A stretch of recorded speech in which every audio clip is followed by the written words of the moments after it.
He wanted to be the Trump whisperer, but now the president has humiliated the Prime Minister, calling Keir Starmer's policies stupid.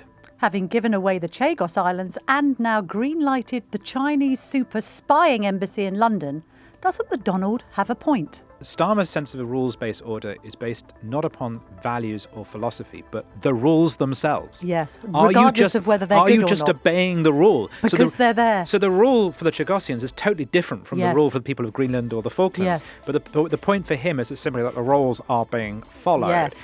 And I think that's part of the problem here. He's not. Yes. He doesn't know how to defend something because he doesn't believe in anything. No, he's the kid who obeyed the no ball game sign. Yes. Against all logic. Tim, turns out we were quite prescient yesterday because no one had really I saw linked. that coming. You saw it coming indeed, yes. The Mystic Meg ball was out, the crystal ball. To be fair, a kind of rare a little toot of my own trumpet.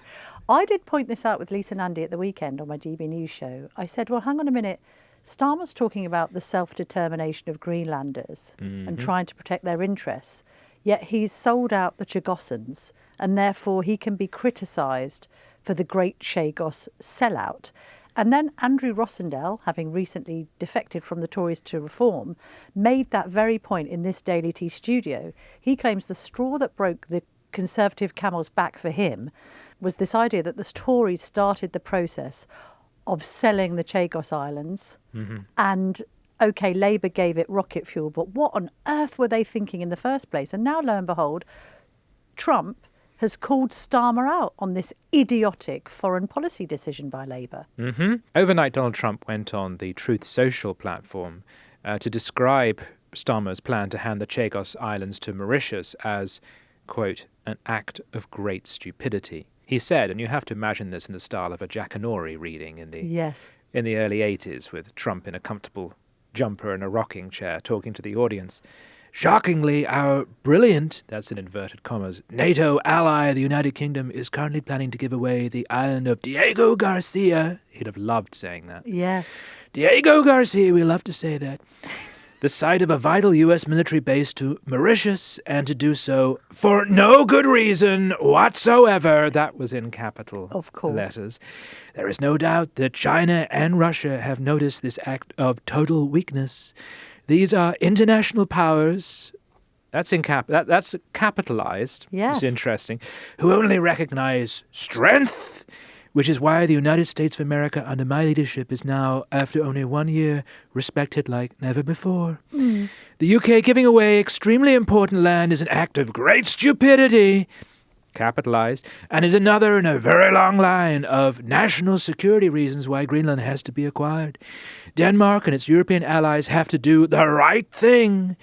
Thank you for your attention to this matter, President Donald J. Trump. I love, thank you for your attention to this matter. Yes, thank you for coming. We can't like not... you've been punching someone and saying, exactly. Thank you for taking this in the belly. Well, you can't not notice it, not least for its capitalisation. So are we really saying now that the same President Trump who appeared to not really bat an eyelid when this great Chagos giveaway happened... And that, on the contrary, he said he thought the deal would, quote, work out very well. Yes. So weren't we all expecting at the time, I tell you who was really expecting it, Nigel Farage. Yeah. Nigel Farage was railing against this, saying it was all Starmer and his Attorney General, Lord Hermer's doing, that it was benefiting the Chinese because of their own interests in Mauritius. And don't forget as well, it was predicated on an international court of law decision which was presided over by a member of the Communist Party in China. So the whole thing looked like a glorious stitch-up. Wasn't Farage and most of the right waiting for Donald Trump to say, what the hell is going on here? We can't let this happen. And they were disappointed when he didn't, the way. And now he's saying it. So is he saying basically that he's allowed to do what he likes to Greenland because of the stupidity of Starmer's actions over the Chagos Islands? I think there are two interpretations. They're both correct. One is that Donald Trump is being entirely cynical. He believes he's about to enter a negotiation with Europe because he thinks continentally, Russia, Europe, Yes. China. He's going to enter a negotiation with Europe over the future of Greenland. And so he is raising Chagos along with many other reasons as to why he's furious with the Europeans. They can't run their own affairs. So this is partly a cynical negotiating ploy. It's one which, of course, undermines Keir Starmer's claim to be the Trump whisperer. Yes. The one man who could understand this man and bring him around to reason. Well, he can't, because on one of his signature foreign policies, Trump is willing to do a U-turn and criticize him publicly over it. So the whispering isn't working. So the cynical interpretation. The slightly more sympathetic interpretation is Chagos is why Trump is buying Greenland. Because European countries are weak, as he would put it, and they have slowly surrendered their strategic presence overseas. So the government says the reason why it agreed to the Chagos deal is because there were lots of legal actions against the joint US-UK military base on Diego Garcia. Yes. And the Tories say, well, we entertained those legal challenges, we flattered them, but we had no intention of ever going along with them. Labour comes into office and says, well, there was a risk that one of these legal challenges would eventually win, and suddenly we could find that we're not legally allowed to fly in and out. I think that's a stupid argument. Totally it's the United States of America. It can fly wherever it wants. Completely and utterly spurious. But that is their argument. So because of Starmer's obsession with the rules-based order, which is a very European Davos perspective, Europe is no longer pulling its weight overseas. And what Trump says is the same was about to happen to Greenland. That Denmark had been gradually granting more and more autonomy to the Greenish, and we were reaching a point where Greenland would eventually be effectively independent. And at that point, the Chinese would move in. They would buy up all the rare earth minerals. So because the Europeans are slaves to the rules-based order, and because that leaves them weak, they are surrendering on points that matter to America's national defense. So to repeat, either bringing up Chagos as a cynical way of undermining Keir Starmer ahead of negotiations, or, and I think it's as well as, he's also pointing out that he is trying to take over other countries because the Europeans no longer have any interest in running them. Yes. And when it comes to trying to undermine Starmer, that theory would make sense if you think about the art of the deal and this idea that you can try and discombobulate the person you're having to negotiate with on behalf of Europe very early by getting in this early attack. Yes. And Trump has also said, well, I'm not even dealing with Macron because he's yesterday's man. He's not going to be French president for much longer. He's out of the scene. Maloney's doing this careful thing of saying, oh, I think Trump's a bit misunderstood, to try and keep both sides happy. So it is a good way of destabilizing Starmer if Starmer's leading the so-called, I know he uses this term when it comes to the negotiations over the Ukrainian territory, but say if he is the head of the coalition of the willing, that will be the same troop of Europeans that are going in to try and talk Trump down. That's good. But there still remains an elephant in the room here, and that's Starmer's not in a he's not at the negotiating table at all if he doesn't go to Davos. So I asked Ben Riley-Smith, because there's a lobby meeting going on, just for some clarity on whether or not, because you made that brilliant point yesterday, of all the summits in all the world, this is the one he chooses not to go to, having literally clocked up more air miles than the Duke of York in the 1990s. Unbelievable. And Ben says, current position is not planning to. Can we caveat this podcast by saying we film it where we film it, and if the plans change, forgive us. Current position is not planning to, with an acceptance anything can change with Trump. It's quite a complicated decision. Yes. Do you want to go to Davos to talk about Ukraine while also telling Trump you won't join his board of peace, that he wants a signing ceremony for there? For example, will you actually get proper time with Trump? And if not, will the press portray it as a snub? Now, that's important. Imagine as well, you've got to throw Nigel Farage into this mix. So somebody was telling me that both... The future Prime Minister, Nigel Farage. The future Prime Minister, Nigel Farage. There's an event Wednesday night which Trump and Farage are both going to attend. Starmer turns up, gets snubbed. Farage gets time with Trump. Trump changes his mind on something. Farage claims a victory over the Prime Minister's head, even though Farage has been quite careful, to be fair to him, to say, well, I'm not the Prime Minister, brackets, yet, and I can't cut across diplomatic relations. It's really curious, this. But don't you think he should go to Davos, Starmer? Otherwise, he's not in the room. He absolutely should go. I just want to note that his position on Greenland also makes no sense vis-a-vis other British overseas territories. Because what he's saying here is there is a principle. It's the principle of the right of self-determination. But of course, the Chagosian people were cut out of the discussion over who should own Chagos. Yes. Mauritius's claim to it is heavily disputed. When that base was built in the 1960s, the British quite disgracefully kicked out all the Chagosians and moved them to Crawley. I mean, talk about kicking someone when they're down. Yeah. Could have been Croydon. Many of them say they would rather remain part of Britain than be part of Mauritius, but their voices didn't count. If this Labour government in its rules-based order obsession would throw them under the bus, if in some future date it's ruled that the Falkland Islands are in fact the Malvinas, do you trust that a Labour government would stand up for the principle of self-determination in that case? No. I mean, they stand up for self-determination when it's in their interest, but not in others. And yet Greenland comes along, and suddenly he's Mr. Smith goes to Washington. He's Hugh Grant. Yes, I know. He's taking a stand against the Americans. But, well, he's not really, though, is he? Because it was a limp-wristed stand that was taken yesterday. There was no stand at all. It was, and it looks even more ridiculous now that the president is attacking him directly. This is all world wrestling type behavior, isn't it? This is all people playing parts and all that sort of thing. Like, so Trump is Big Daddy. At some point he's going to... Starmer is a puny little guy who unfortunately has gone into the wrong arena. Yes. He thought he was giving a presentation on paper clips. Oh my God, I've actually ended up in the WWF arena and I've got a big orange monster absolutely slam dunking me to the floor. Yes, at some point he's going to have to man up and break a chair over Donald Trump's head. But to go back to Davos, what is the point of Davos? The meaning of Davos has changed. Have you ever been to Davos? No, thank God. No, I haven't. But I don't own a country, so I've never been invited. I mean, honestly. But it's the meeting of the New World Order, right? And it's the point where the global elite came together to reassert whatever the consensus of the day was. And Donald Trump has already... We've spoken in previous years in Trump administrations of Davos losing all its meaning because the president didn't want to go, or if he did go, he just insulted everyone. And so it's become a kind of a stage. But what's interesting is that I think world leaders have worked out what Keir Starmer has not, which is it's just a chance to talk to Trump. Yes, that's why they're all there. And so the other thing he did, sometimes I do love the president, is he shared the texts that were sent to him by Emmanuel Macron and Mark Rutte ahead of the meeting at Davos, both saying essentially, we think you're great. We think you're marvellous. Yeah. You're so cool. I know he's exposing their absolute two-faced and we believe cynicism. We can sort something out on Greenland.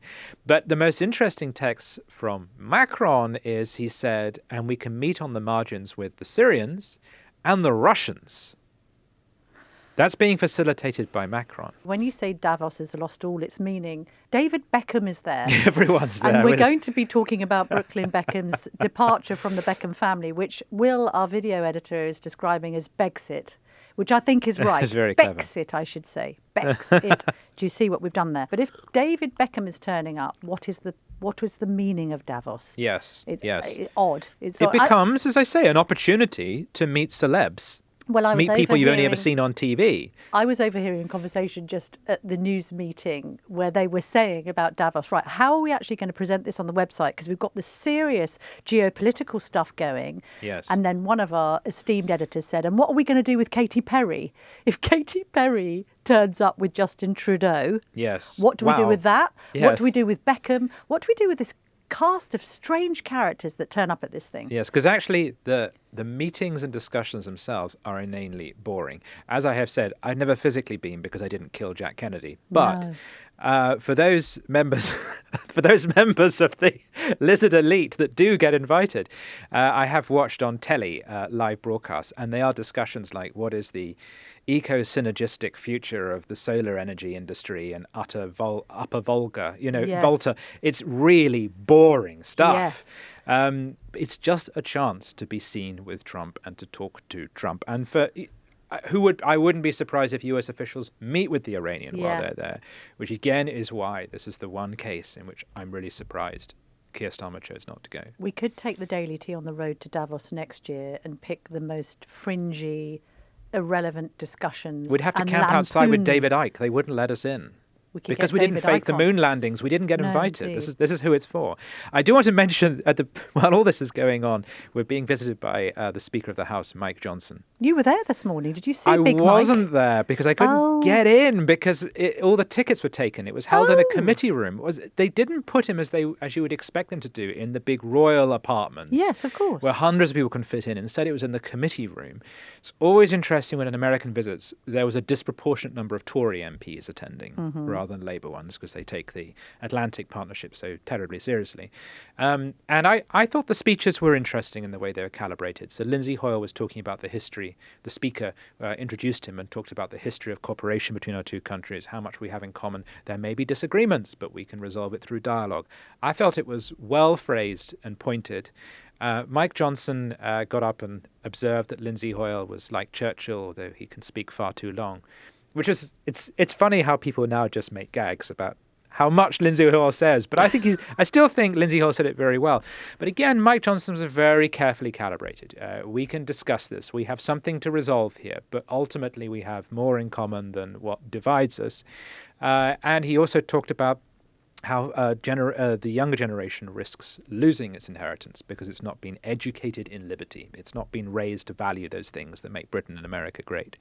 So I thought that backslapping while all this was happening was quite good, not just interesting to watch, but also reassuring.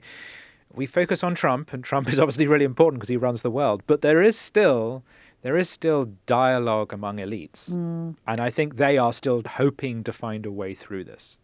Trouble for Starmer, though, is he's domestically compromised, and there was this theory going around last year that he was never Keir precisely because he was just trying to avoid the pain on his own doorstep. Yes. We've had a bit more of that today. Unemployment up, so under Labour, 40,000 jobs lost in November. We now discover that another 40,000 have been lost in December. That evil Liz Truss, at it again. At it again. Breaking our economy. Very interesting report from the Centre for Social Justice talking about a crisis in youth employment or the lack thereof in the aftermath of the last budget, minimum wage going up and making it more expensive to employ 18 to 21-year-olds. So you've got all that going on now. Which you warned about. I did warn about this. You had him kind of in a domestic soup of hell, and he was kind of doing okay as the kind of international statesman. Okay, yeah, Trump whisperer. He's fiddling around on the floor picking up his papers, but there was this notion. It is a bit of it's a bit of a boon for him to be perceived as the leader of Europe. He was indispensable. Fair enough, okay, but now there's this kind of this Trump assault on him has made him look bungling on the world stage as well. Yes. We were talking about it yesterday, and it was sort of like Andrew Rossendale was here. What would Thatcher do? I mean, Thatcher would not. What would Thatcher do, Tim? She wouldn't have given a press conference yesterday in Downing Street analysing, telling us all what we already knew, but not providing any solutions. In fact, would she even have been in Downing Street, or would she have been on a plane to the White House on Saturday? Genuinely. Well, she'd have been on the phone chewing his ear off because that's what she did to Ronald Reagan if she ever disagreed with something. Yeah, I think that's fair. But then Thatcher was defending... I think Thatcher really was defending a proper rules-based order. Yes. In the sense that she had a philosophy and an understanding of how the world should work. Starmer's sense of a rules-based order is based not upon values or philosophy, but the rules themselves. Yes, regardless of whether they're good or not. Are you just obeying the rule? Because they're there. So the rule for the Chagosians is totally different from the rule for the people of Greenland or the Falklands. Yes. But the point for him is simply that the rules are being followed. Yes. And I think that's part of the problem here. He doesn't know how to defend something because he doesn't believe in anything. No, he's the kid who obeyed the no ball game sign. Yes. Against all logic. But I do think, to go back to if this is a cynical play, there is a case for standing up to Trump. There is a case for just digging in and holding tight, and he may well back down. But Starmer's not really doing that. He's playing both sides. No, and his indispensability has been exposed as he is indispensable so long as Trump thinks he's useful. Yes. Not so long as he's useful for us, but useful for the White House. Also, this decision to green-light the Chinese super embassy on the site of the Royal Mint near Tower Hamlets, in fact, in very close proximity, as we interviewed Gareth Caulfield, our colleague, last week, within 1.5 metres of this super cable that links all of the data coming from the City of London to the rest of the country, and in turn to the rest of Europe, and in turn to the rest of the world. The green lighting of that and this proposed visit, this is the other thing about the Davos thing. You're not going to go to Davos to talk Trump down, but you are going to go to Beijing, and you are going to presumably hand this planning application to Xi Jinping on a plate. And yes, it may be subject to a judicial review because of the concerns that have been raised about the unredacted blueprints appearing to show the potential for the basement to be turned into some kind of super spying dungeon. This comes back to see it from Trump's point of view. The way he sees it, his argument on Greenland is, I can't trust you because the moment this place gets its independence, you're going to sell it out to the Chinese. And his proof of that is you have just invited the Chinese to build this mega embassy in the heart of your city, even though I would advise you not to. And it's actually situated next to the cables. It's like perfectly set up to wiretap our entire financial structure. So again, think of it from his point of view. He just sees it as the Europeans surrendering every time. But he's right. The other thing that goes on... Problem is he's right, Yeah, the other thing that goes undocumented and unreported, it's all very well we have the focus on the super embassy, and rightly so, because it's a massive site. One has to question, by the way, again, the Tories criticising this. You sold the Royal Mint to the Chinese in 2018. Yeah. What were you thinking? George Osborne. You knew its close proximity to the super cables. I know. You knew it was on the doorstep of some of our own national monuments. I know. You know, there was an argument, well, we can't have lots of different spying centres. We need to consolidate them all into one super spying centre. No, not in the current climate. But also, it's the fact that, you know, the genie's out of the bottle because the Chinese own so much of our critical national infrastructure anyway. They own water boards, they own electricity, they own rail, they own buildings, they own huge swathes of land. They now have a massive HQ in the middle of our capital. So they don't own Great British Energy. We've got that. Thank God for that. Yeah. I mean, funny enough, they have huge stakes in the water companies currently failing people down in your neck of the woods. That's true. In Kent and beyond. So it's a bit too late for all this. But to then add to that, you knew what you knew and you're still green lighting this project. Yes. I think is just... It's unfathomably stupid. I mean, I will echo Trump in saying, Starmer, that is really irretrievably idiotic. Well, this is the difficult situation small c Conservatives find themselves in. They actually agree with a lot of Trump's analysis of what's gone wrong with Europe. Yeah. But they also rightly cannot abide Trump kicking us around. No. Because we're patriots. We love it's like our country and our continent. The bully's got a point, but could you please take off your size 10s? This is too much. But then we've got a Prime Minister walking around. But I'm not going to pretend. Soles. I am not going to pretend, as I suspect there will be pressure among the punditocracy to do, that Trump's wrong, just because I resent him bullying us. Yes. I can two things can be right at the same time. He can have a point and he can be behaving abominably. Yes, that's right. This is the whole thing, and this is where Trump derangement syndrome creeps in, because people take him and it's all bad, or it's all like bad. Like anyone in life. And in fact, if he says it, that somehow toxifies the argument. Yes. So if now Trump is critical of the Chagos deal, well, it must actually be a good deal. Yes, but I don't understand this. You could have said about Barack Obama, oh, I like what he's saying about Medicare, but I don't like how he's treating people in Guantanamo. You could have said that on the left and people would go, yeah, fair enough. If you say things like that about Trump, well, I quite liked when he said he didn't think that men should be competing against women in sports, but I'm quite uncomfortable with this assault on Greenland. Yes. Yeah, you're deluded. What's wrong with you? How can you defend him? You're defending the indefensible. Well, hang on a minute. People are complex. And there's very many different nuanced reasons for what he does, partly policy-based, partly completely personal. Yes. I mean, you know, maybe he didn't have a Big Mac last night and was hungry. He was hangry and he started doing this. Who knows? And as you say, with Johnson and others this morning, the team around him are sort of like seemingly like struggling to keep up. If you're enjoying our journalism, why not sign up to From the Editor, our free email newsletter? Start your day with the latest news and opinion, plus our bite-sized puzzles. Scan the QR code to sign up free today.